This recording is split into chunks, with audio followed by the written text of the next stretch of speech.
आज की डेट है 14/11/2024। ठीक है, आपकी क्लास है BSc honours agriculture, 3rd semester. ठीक है, का सब्जेक्ट है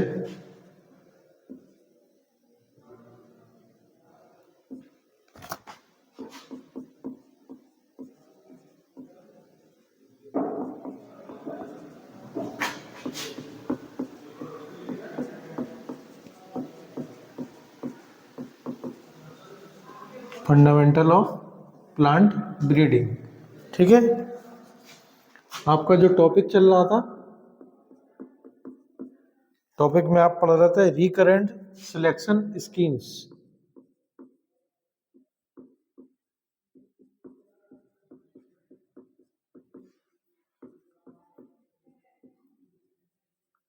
ठीक है, क्या पढ़ रहे थे? आवर्ती चयन योजनाएं।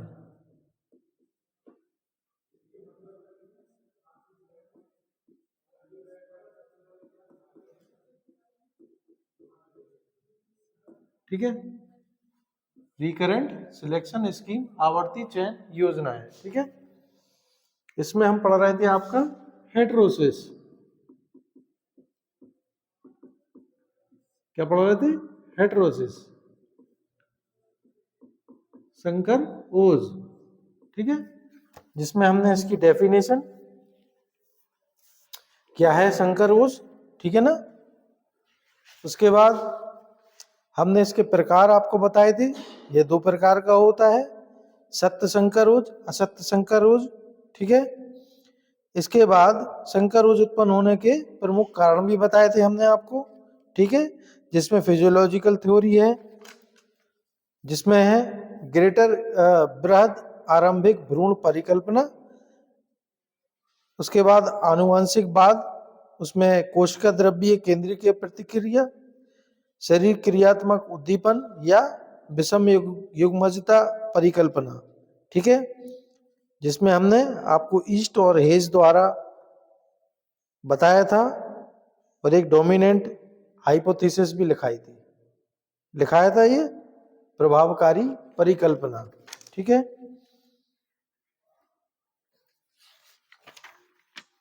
उसके बाद हमने आपको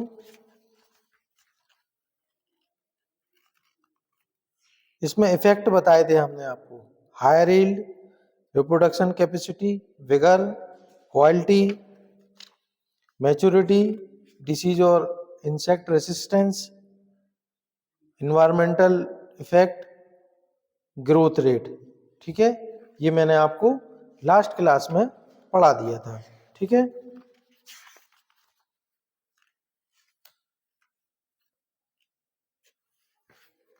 इसके बाद लिखेंगे हम एस्टिमेशन ऑफ हेटेरोसिस, संकर ओज का आंकलन। ठीक है, एस्टिमेशन ऑफ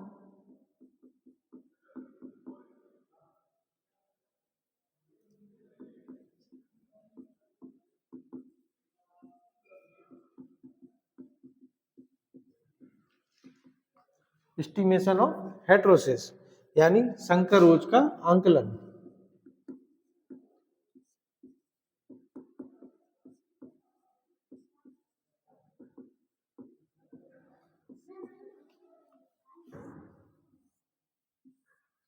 ठीक है, इसमें पहला लिखेंगे आप, पहला है एवरेज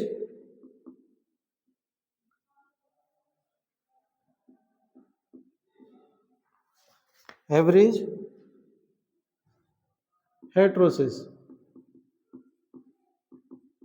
एवरेज हेटेरोसिस यानी औसत संकर ओज।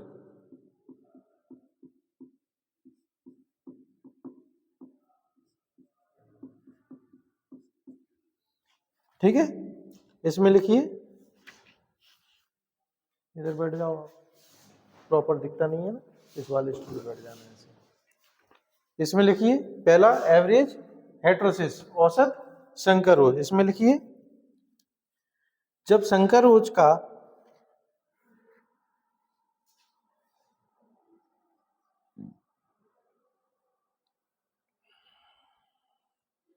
जब संकरोज का मीजरमेंट या माप, क्या मीजरमेंट या माप उनके मिड पेरेंट्स से करते हैं,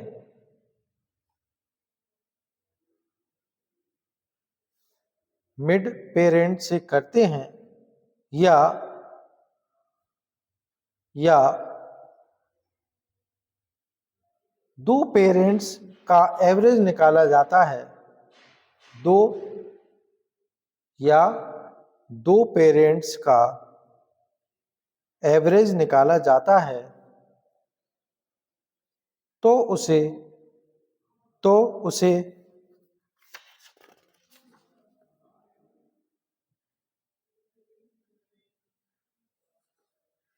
उसे एवरेज हेटेरोसिस कहते हैं या औसत संकर ओज कहते हैं।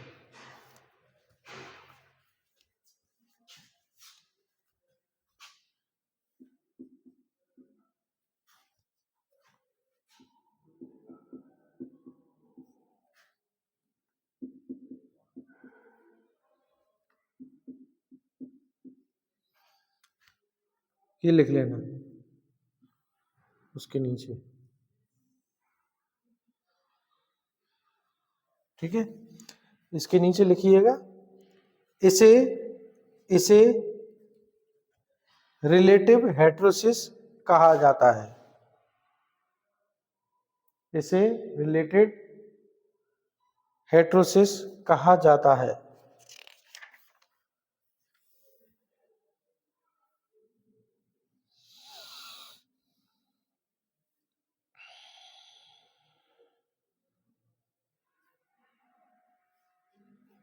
ठीक है, हो गया। दूसरा लिखिए, हेटेरोबिल्टियोसिस।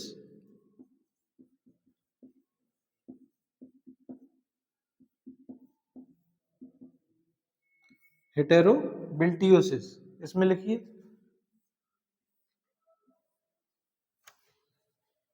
जब F1 जनरेशन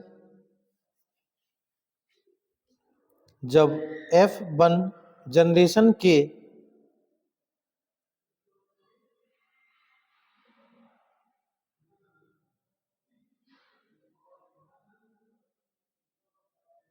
जब F1 जनरेशन के प्रोजेनी का मापन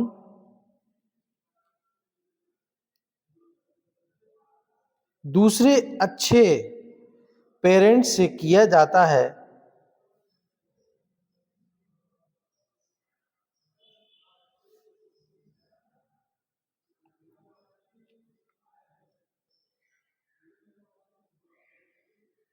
दूसरे अच्छे या बेटर पेरेंट से किया जाता है, तो इसे हेटेरोबिल्टियोसिस कहा जाता है।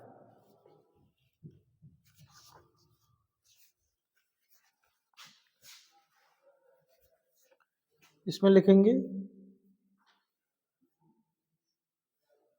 F1 better parents into 100।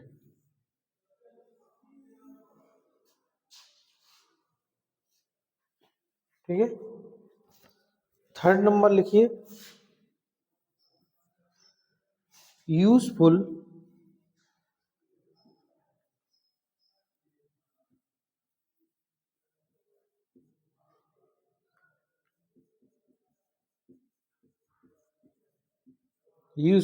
Heterosis. ठीक है, उपयोगी संकरोज।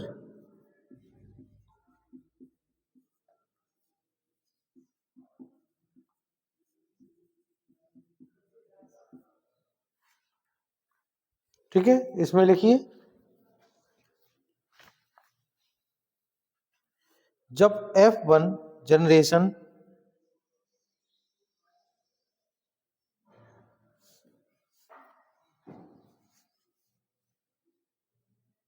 जब F1 generation standard commercial check variety से क्या है,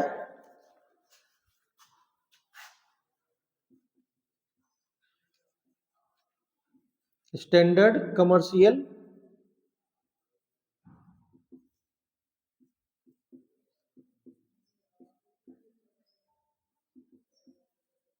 वैरायटी से स्टैंडर्ड कमर्शियल चेक वैरायटी से सुपीरियर होता है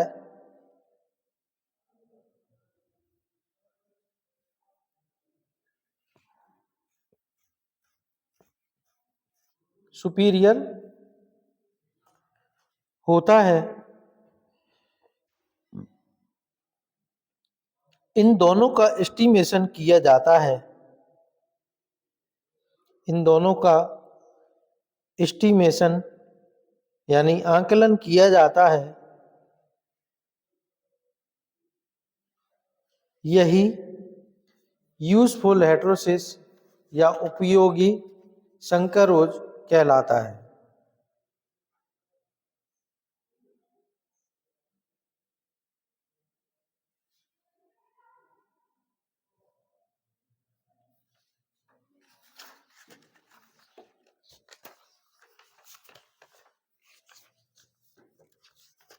ठीक है, अब लिखेंगे, नेक्स्ट हेडिंग लिखेंगे genetic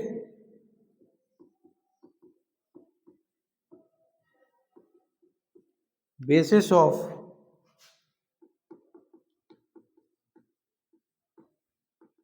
heterosis, genetic basis of heterosis. संकर ओज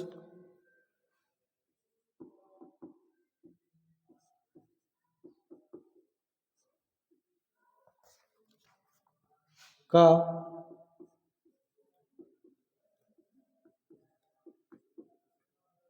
आनुवांशिक आधार। ठीक है, इसमें क्या है,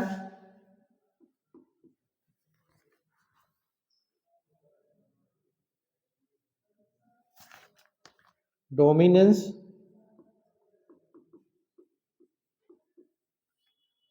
हाइपोथेसिस,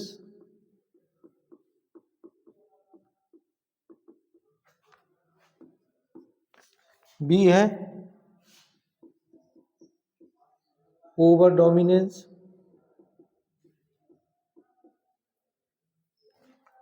हाइपोथेसिस,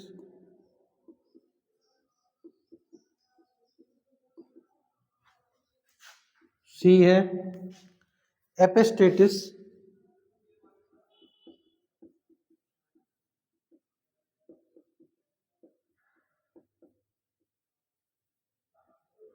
हाइपोथेसिस। ठीक है, पहले लिखेंगे डोमिनेंस हाइपोथेसिस। लिखिए,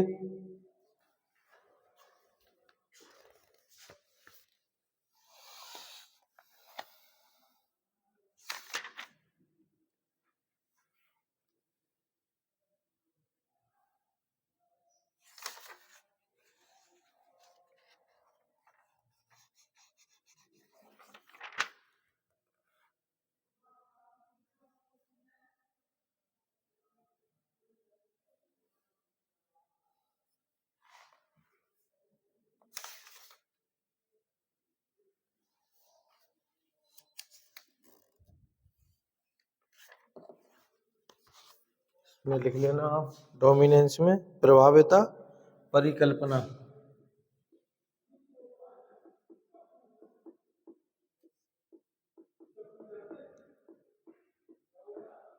प्रभाविता कल्पना। सेकंड है आपका अति प्रभाविता कल्पना।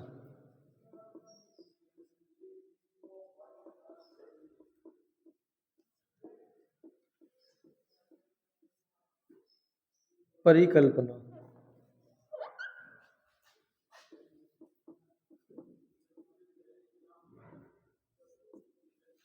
ठीक है।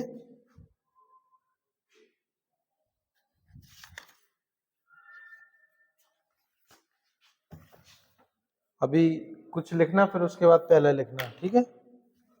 पहले कुछ लिख लो इसके बारे में। लिखिए इसमें, बहुत प्राचीन काल से, बहुत प्राचीन काल से आनुवांशिकी आनुवांशिकी विदों का मत है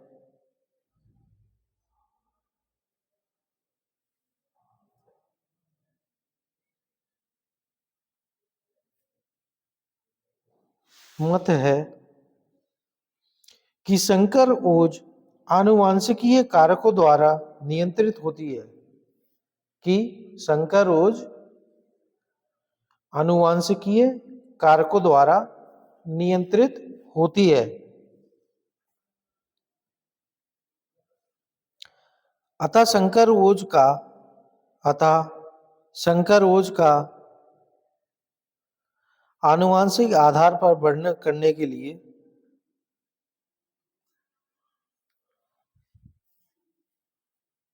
अतः संकर ओज का आनुवांशिक आधार पर वर्णन करने के लिए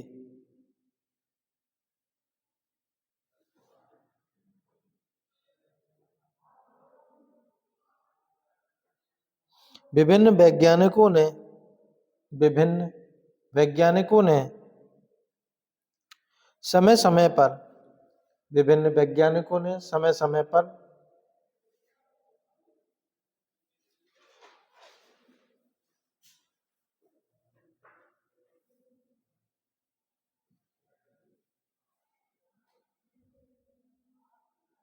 विभिन्न वाद प्रस्तुत किए,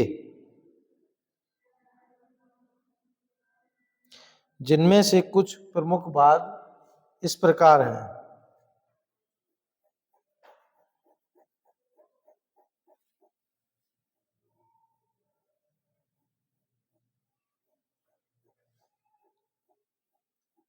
जिनमें से प्रमुख बात इस प्रकार है। कौन कौन से हैं?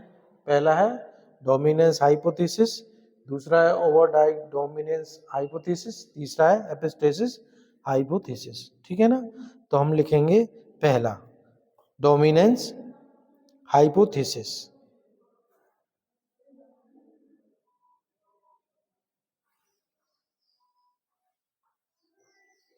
इसमें लिखिए यह परिकल्पना सर्वप्रथम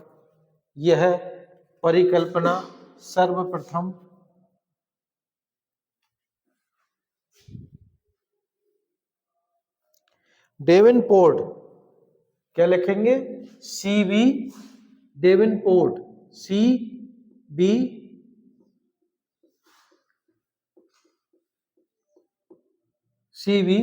डेवेनपोर्ट, सीवी डेवेनपोर्ट ने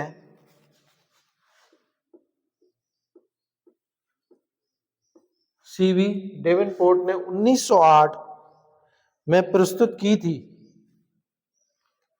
सीवी डेवेनपोर्ट ने 1908 में प्रस्तुत की थी।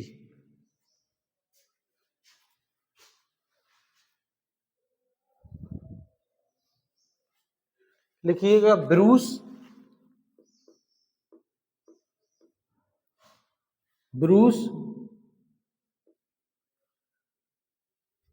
1910, ब्रूस 1910 तथा कीविल और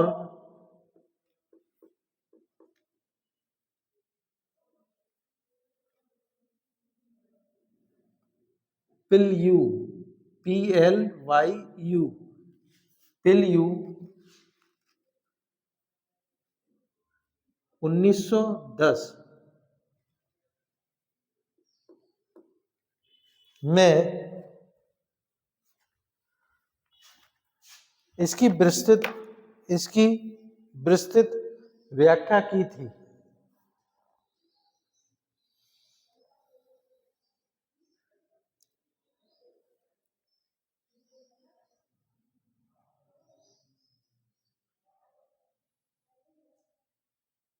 इस वाद में जो बातें मानी गई हैं,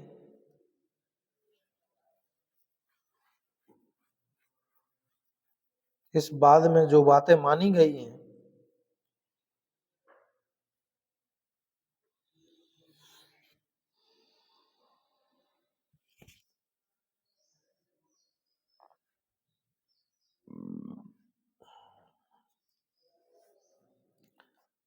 जो बातें मानी गई हैं वह निम्न प्रकार है, वह निम्न प्रकार है।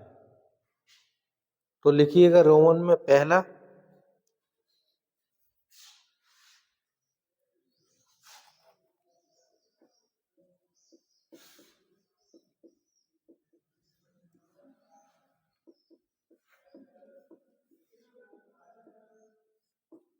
पहला लिखिए, लक्षणों की अभिव्यक्ति के लिए, लक्षणों की अभिव्यक्ति के लिए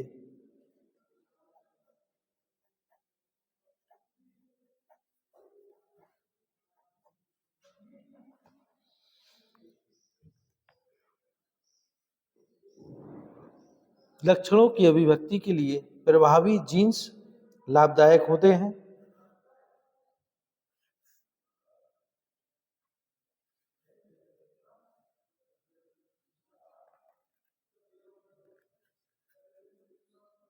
तथा अप्रभावी जीन्स हानिकारक होते हैं, तथा अप्रभावी जीन्स हानिकारक होते हैं। दूसरा लिखो, दूसरा पॉइंट लिखो,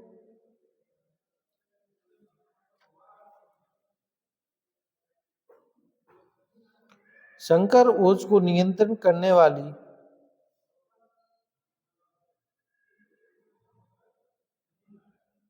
संकर ओज को नियंत्रित करने वाली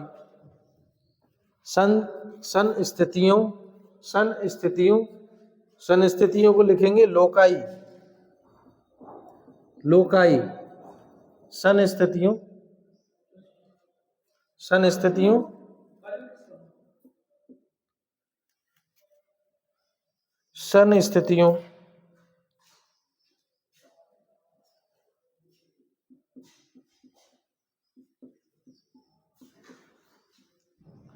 संस्थितियों यानी लोकाई में पूर्ण योगात्मक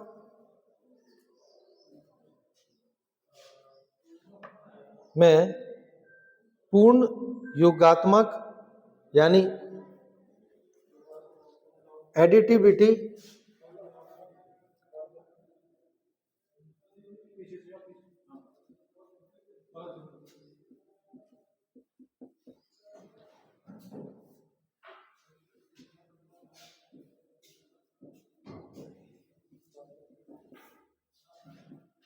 योग्यात्मकता यानी एडिटिविटी होती है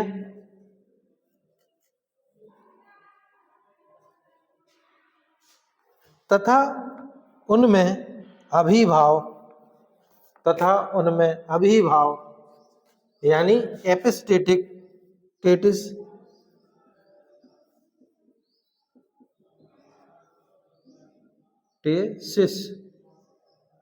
एपिस्टेसिस यानी अभिभाव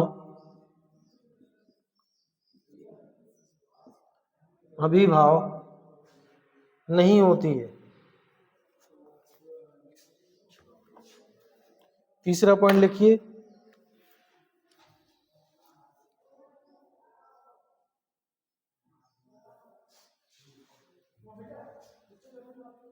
संकर ओज को प्रभावित करने वाले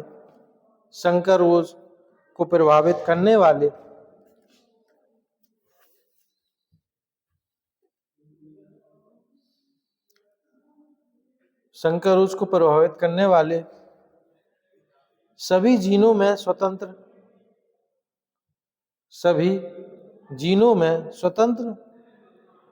अपव्यूहन होता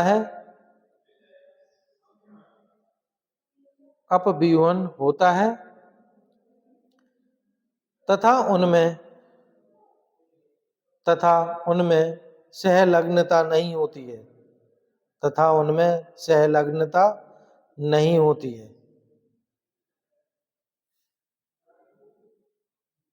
नेक्स्ट लाइन से लिखिएगा,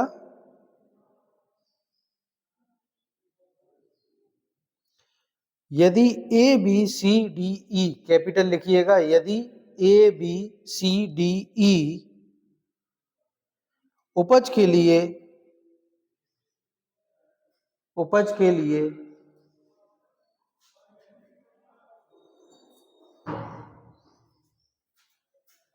अनुकूल प्रभावी जीन्स हो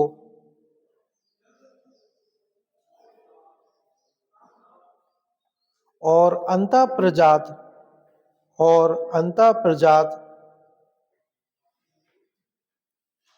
ए लिखिएगा, ए पे कॉलम लगा लेना ऐसे ऊपर, ठीक है, कॉमा से लगा लेना, अंतःप्रजात ए की आनुवांशिक रूप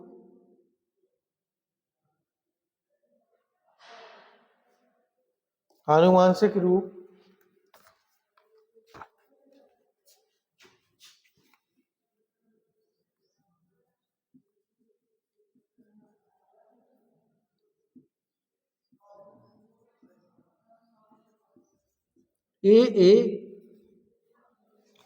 B B C C D D E E, capital small capital हो आनुवांशिक रूप A A B B C C D D E E हो और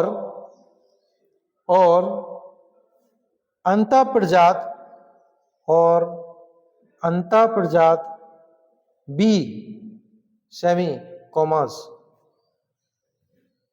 की आनुवांशिक रूप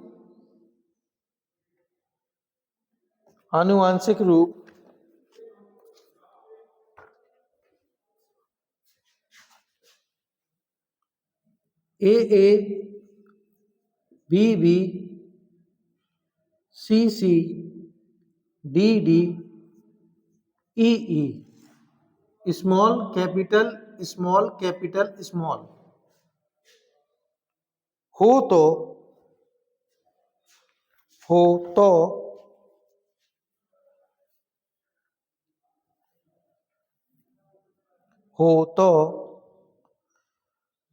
शंकर की आनुवांशिक रूप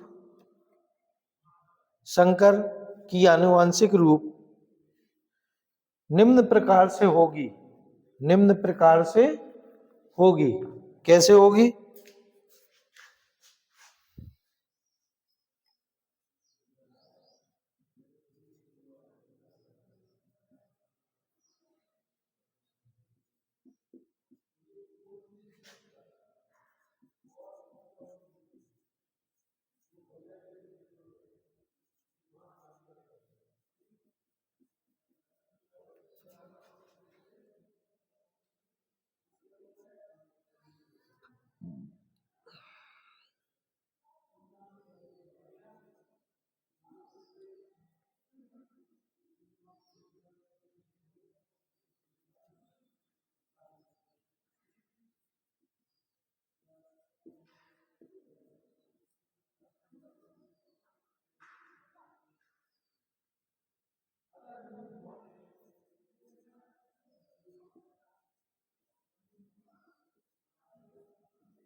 बना लो इसको।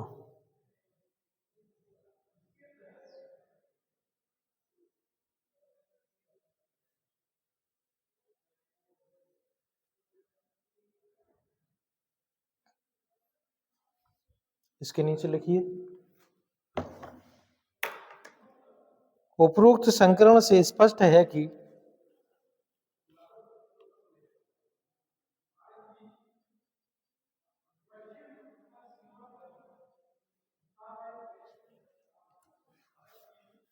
उपरोक्त संकर्ण से स्पष्ट है कि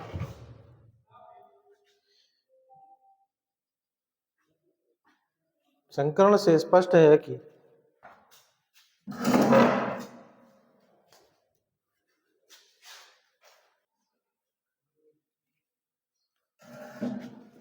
संकर्ण से स्पष्ट है कि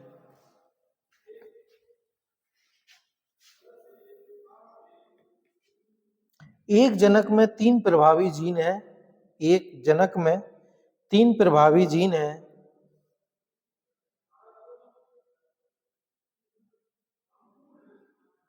तथा दूसरे में 2 प्रभावी जीन है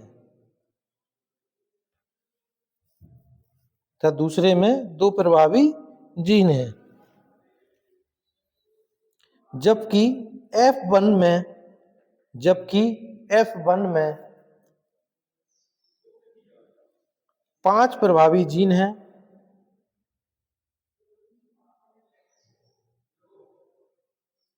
अर्थात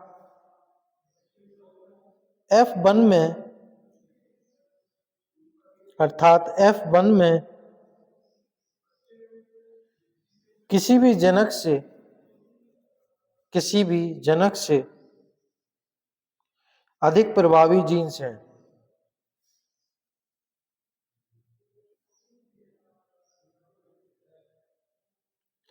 जिससे यह जनकों से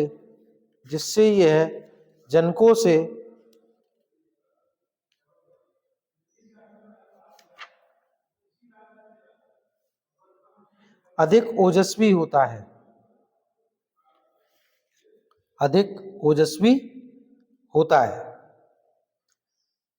एक नोट लिखेंगे इसमें, इसके आगे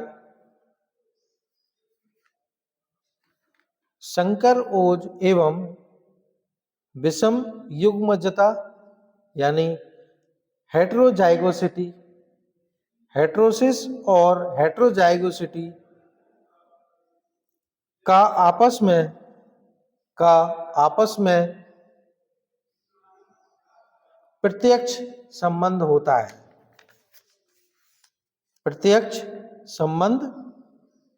है। ठीक है। दूसरा लिखेंगे हम ओवर डोमिनेंस हाइपोथेसिस, अति प्रभाविता परिकल्पना।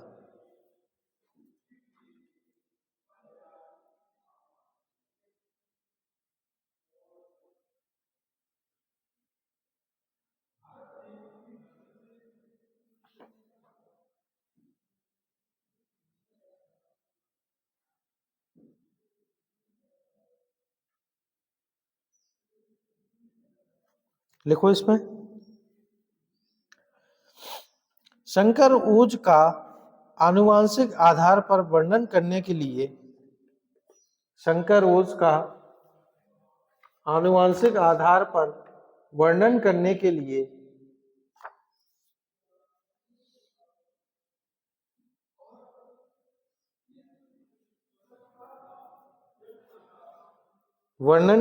लिए शल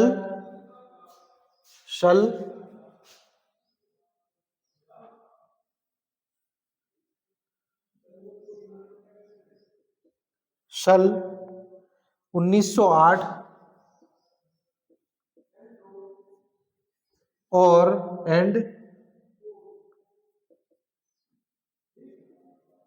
ईस्ट 1908, किसने? सल 1908 तथा ईस्ट 1908 ने विषम युग्मजतावाद, क्या दिया इनने? विषम युग्मजतावाद यानी हेट्रो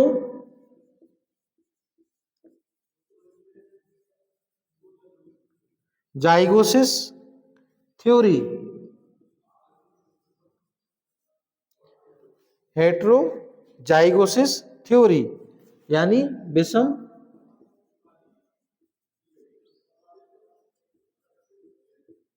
विषम युग्मजतावाद।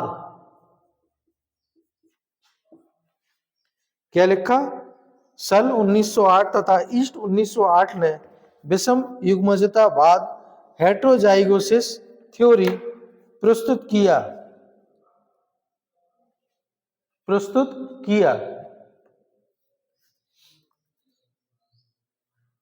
जिसे बाद में विभिन्न नाम दिए गए।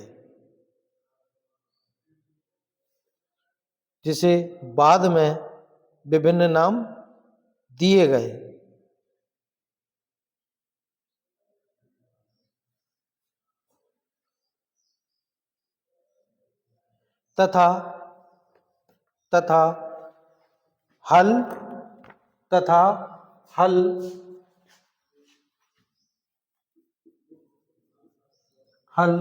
1945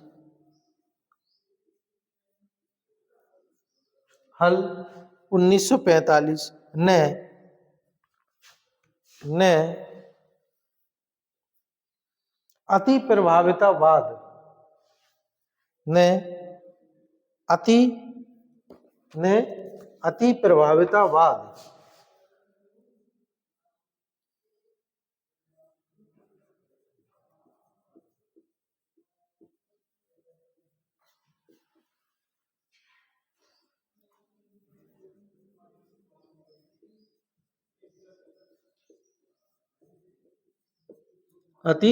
प्रभावितावाद ओवर डोमिनेंस थ्योरी नाम दिया।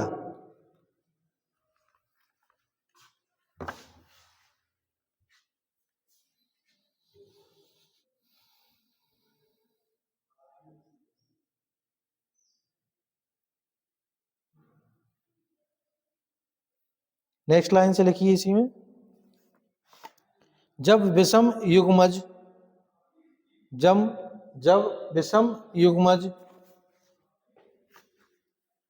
युग्मज को लिखेंगे आप हेट्रोजाइगोटिक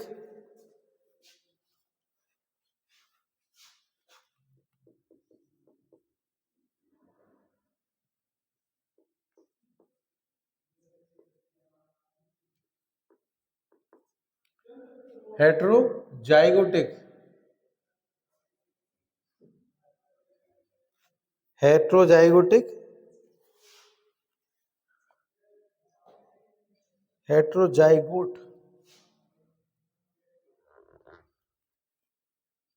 ZYOTI जाइगोटी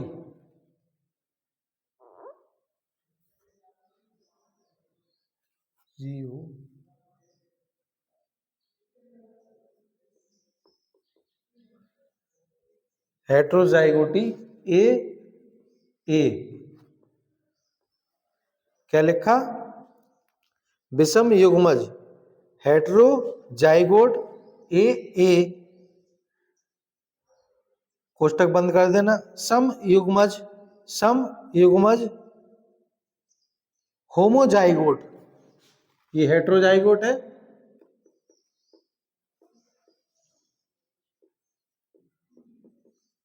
होमोजाइगोट बराबर ए व और ए से अधिक ओजस्वी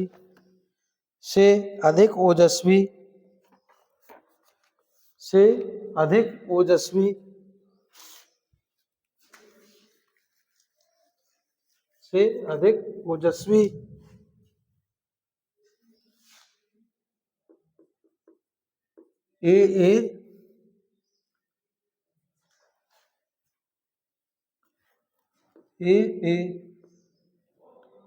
और ए होता है।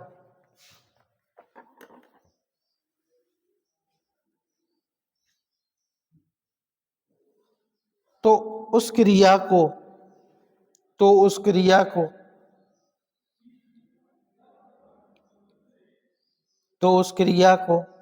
अति प्रभाविता कहते हैं।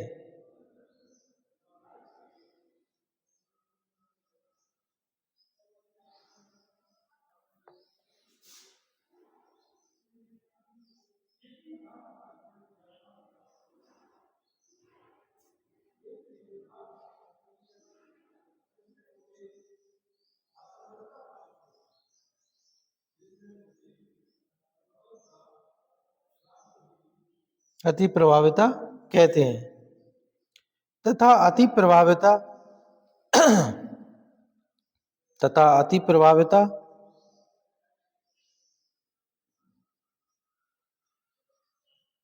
विषम विकल्पी कार्य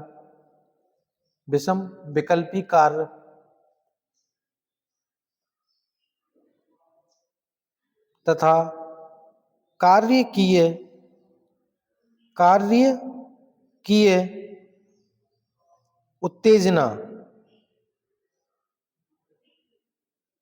फिजियोलॉजिकल स्टिमुलस के परिणाम स्वरूप होती है।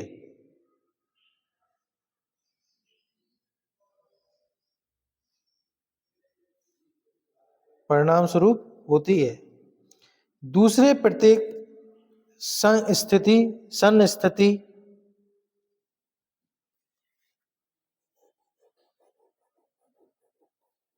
पर बहुविकल्पी यानी मल्टीपल एलील्स होते हैं।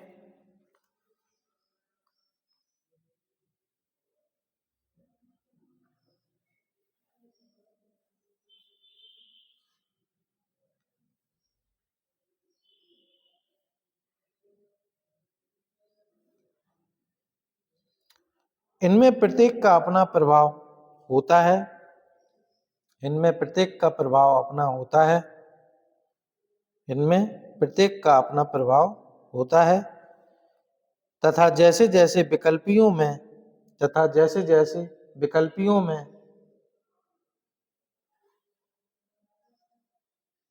दूरस्थता बढ़ती जाती है उनका प्रभाव भी बढ़ता जाता है।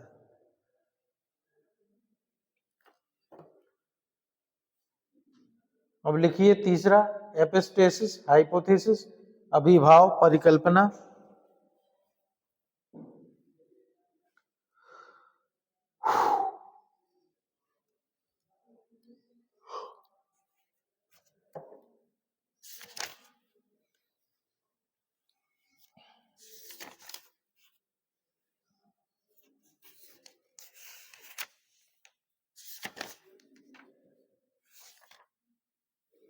लिखिए इसमें एक एलील का दूसरे एलील पर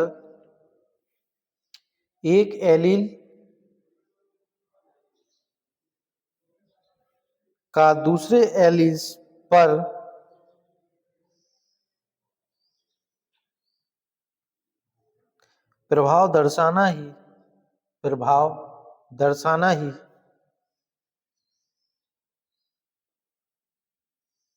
एपिस्टेसिस हाइपोथेसिस यानी अभिभाव परिकल्पना कहलाता है।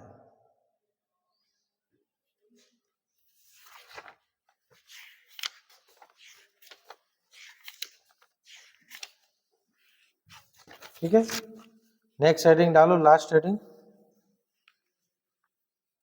शंकर ओज का उपयोग, यूटिलाइजेशन ऑफ हेट्रोसिस। शंकर ओज का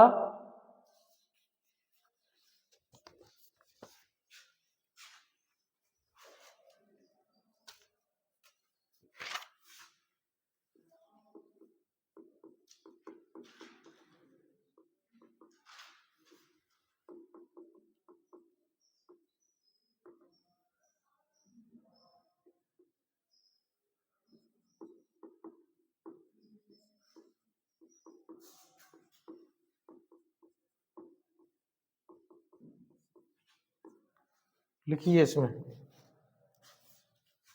शंकर ओज का उपयोग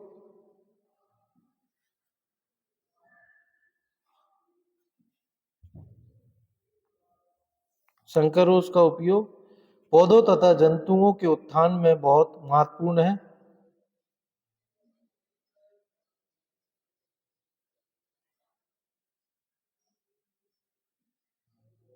सेकंड पॉइंट लिखिए इसमें, पहला पॉइंट लिखा, शंकर ओज का उपयोग पौधों तथा जंतुओं के उत्थान में बहुत महत्वपूर्ण है। सेकंड पॉइंट लिखो इसमें,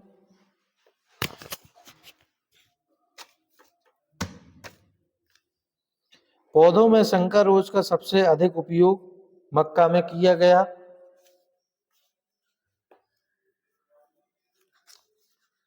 पौधों में संकर रोज का सबसे अधिक उपयोग मक्का की फसल में किया गया, जो कि अत्यधिक सफल साबित हुआ।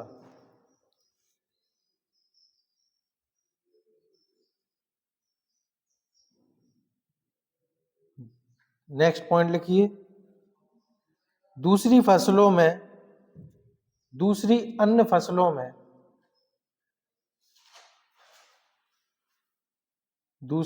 अन्य फसलों में ज्वार, गेहूं, कपास, भिंडी, चावल, बैगन, बाजरा, जूट,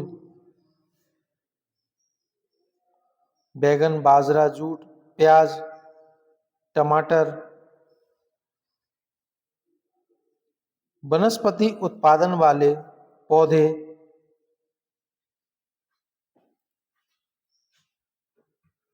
जैसे गन्ना आदि।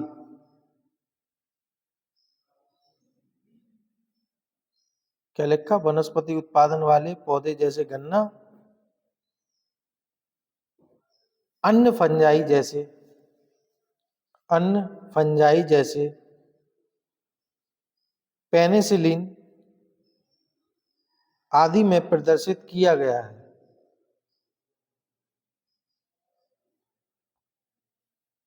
नेक्स्ट पॉइंट लिखिए। पादप प्रजनकों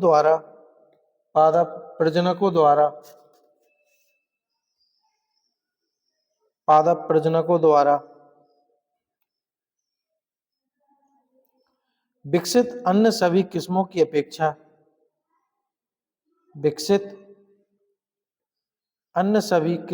अपेक्षा संकर किस्मों से विश्व खाद्य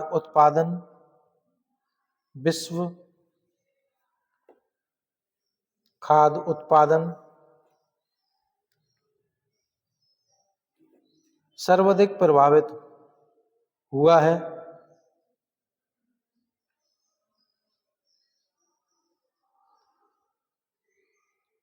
जंतुओं में सुअर, मुर्गियों, दुग्ध पशुओं तथा रेशम के कीटों में किया गया है।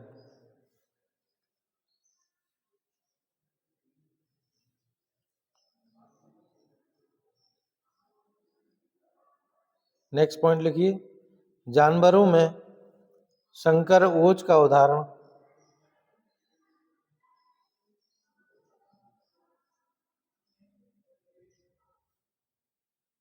जानवरों में संकर ओज का उदाहरण खच्चर है।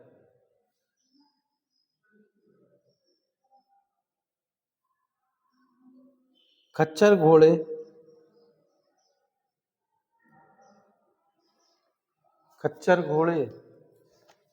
लिख लो इसको। खच्चर घोड़े को बोलते हैं हॉर्स,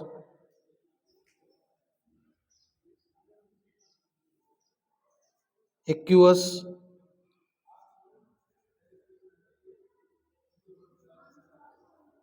कैलिबस।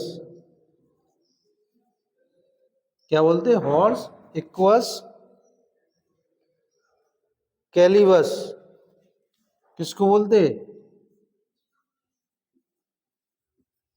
खच्चर घोड़े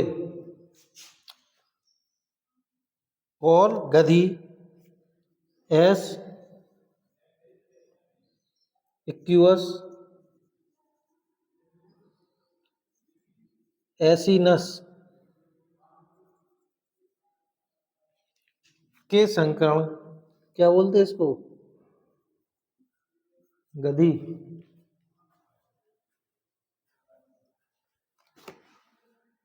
के संकर्ण से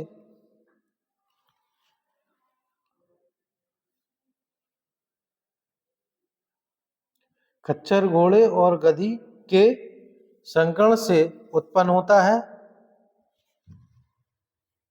घोड़े तथा गधे से ज्यादा ताकतवर होता है।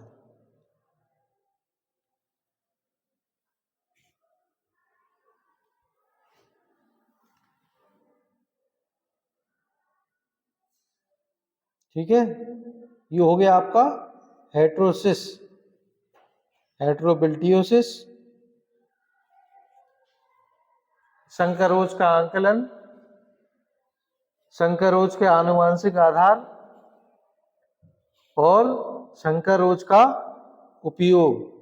ठीक है, आज ये आपका रिकरेंट सिलेक्शन स्कीम में हेट्रोसिस आपका हो गया है। ठीक है, सेकंड जो रहेगा इनब्रीडिंग डिप्रेशन, दो थे ना, इनब्रीडिंग डिप्रेशन यानी अंतः प्रजनन अवसाद, ये आपका नेक्स्ट क्लास में हम पढ़ाएंगे। ठीक है।